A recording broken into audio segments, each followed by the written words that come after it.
Dr. Cohen. My pleasure. I wanted to play for you John Kerry, Secretary of State John Kerry, this morning speaking to the people, speaking to Vladimir Putin. And this was, I think, before he was shocked in the question time where he heard Putin denied Russian troops were in Crimea. But that said, here is what the message was from our Secretary of State. Roll it. President Obama and I want to make it clear to Russia and to everybody in the world that we are not seeking confrontation. There's a better way for Russia to pursue its legitimate interests in Ukraine. If you were legitimately worried about some of your citizens, then go to the government, talk to them about it. Go to the UN, raise the issue in the Security Council. Go to the OSCE, raise it in one of the human rights organizations.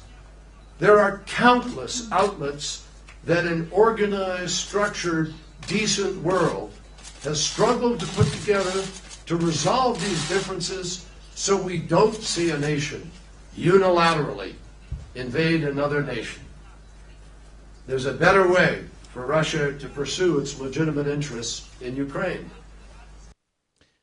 Dr. Cohen, what jumped out at you about the statements from not only Secretary of State Kerry, but President Obama this morning? Well, I think we need just a stronger message. We need more spinal rectitude, and we do not need to sound like Great Britain sounded in the 1930s before Winston Churchill got into 10 Downing Street. Russians appreciate and understand strong language. They use it themselves. I was born there. I lived there till I was 16, including I was born in the Crimea, the place that is occupied now by the Russian troops.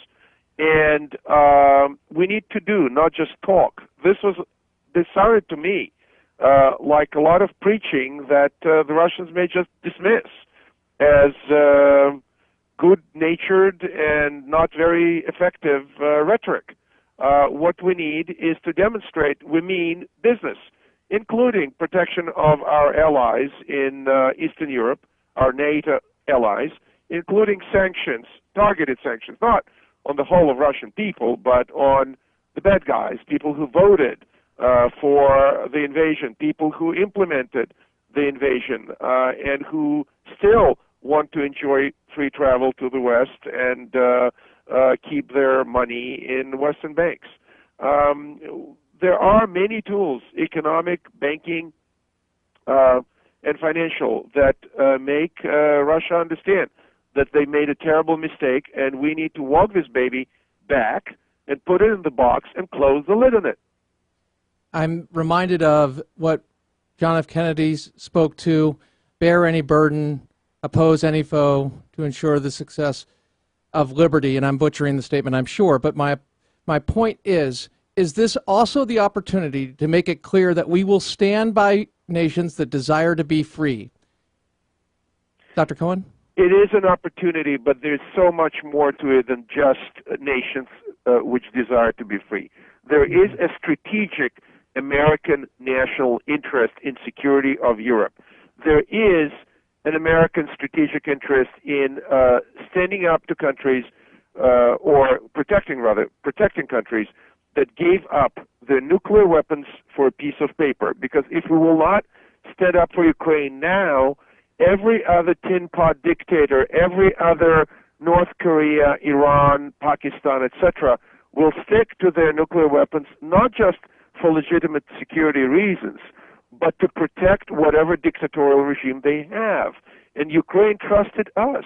They trusted the United Kingdom for a piece of paper. They gave up their nukes, and now the same country they handed their nukes to, Russia, has invaded their territory. Putting pressure on the people that have the dough in the Russian government as well, or powerful people within Russia, they will put the pressure when they find out, hey, they can't travel, they can't do what they normally do, their money's being tied up, they don't like that, hit them where it hurts that way. Do you think I read an issue brief from the Heritage Foundation today, and they said withdraw immediately from the New START treaty. Do you agree with that? Well, this is a heritage position, and I think that the treaty gave Russia a lot of leg up in terms of strategic weapons. But look, the strategic treaties were part of our relationship with Russia during the Cold War. This is what led the Russia believe that they are our co-equal in the strategic arena. What we need to do today is to demonstrate to Vladimir Putin by action, not by rhetoric, not to talk down to them as if they were silly children. They're not silly children. They're just different than us. Their calculus in strategy, in national security, is very different than ours. But this nonsense of going outside of their borders to protect people who speak Russian, by that logic, the British Empire would still be running around the world protecting the Nigerians, the Indians, and Sri Lankans. They don't do that. But, you know, you cannot run around and protect people who truly or allegedly were mistreated, and your only connection to them is that they speak your language. You know who tried to do it in the darkest pages of the European history? Adolf Hitler. He rolled into Austria. He rolled into Sudetenland in Czechoslovakia. He was literally hailed, as in Sieg Heil, by the local German population, and it ended up in the largest, greatest, most horrible bloodbath Europe ever knew, with 55 to 60 million people killed there. So we should protect our friends, and also, for the benefit of the Russian people, we should do everything we can to make them understand this is not the way to behave. If they behave that way, there's a high price to pay. They need to pay the price, or they need to walk this baby back and put it in a box. What is the end game for Vladimir Putin? The end game for Vladimir Putin is to protect his grip on power in the Kremlin. And this is a tough one, because the legitimacy of a regime where you clearly manipulating the electoral system and your own opposition loudly screams that you stole the parliamentary elections in 2011 and most probably stole the elections in 2012, the presidential elections, and clearly do not have equal access to the media and a level playing field for political activity, which they don't have, that creates a legitimacy problem. And a legitimacy problem had Putin's counterpart that was toppled in Ukraine, Mr. Viktor Yanukovych. Yanukovych ran after 3 months of demonstrations that got increasingly bloody because he wasn't listening to his own people, and then in the end the people chased him and went to his villa, his palace, and rummaged through the bedroom where he kept his mistress. So Putin does not want to end like that, but he at the same time does not want to go back to where Russia was when he took power, which was an imperfect, incomplete, struggling democracy. It's no longer a democracy, it's an autocracy. It's run by Mr. Putin and his circle. And a lot of Russian people like it. They like the fact that they got richer because the oil prices went up. They like the sense or the rhetoric about order or intimidation of the neighbors. They understand that Russia gets respect when people around Russia are afraid of Russia. But in the 21st century, this is not the game countries and nations play. Do you know how many billions of dollars dropped out of the value of the Russian stock market yesterday? 10%, which is probably close to, I'm estimating, something like $50 to $100 billion. A lot of people are taking their money out of Russia and running. The ruble is falling.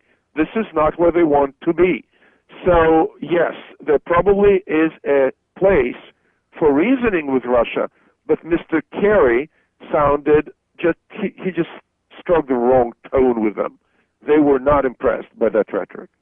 Dr. Ariel Cohen, thank you for taking the time tonight. I have so many more questions, but you have been generous enough to spend it with us, and I'll be asking you back, but thank you very much for your perspective. God bless. God bless. Take care.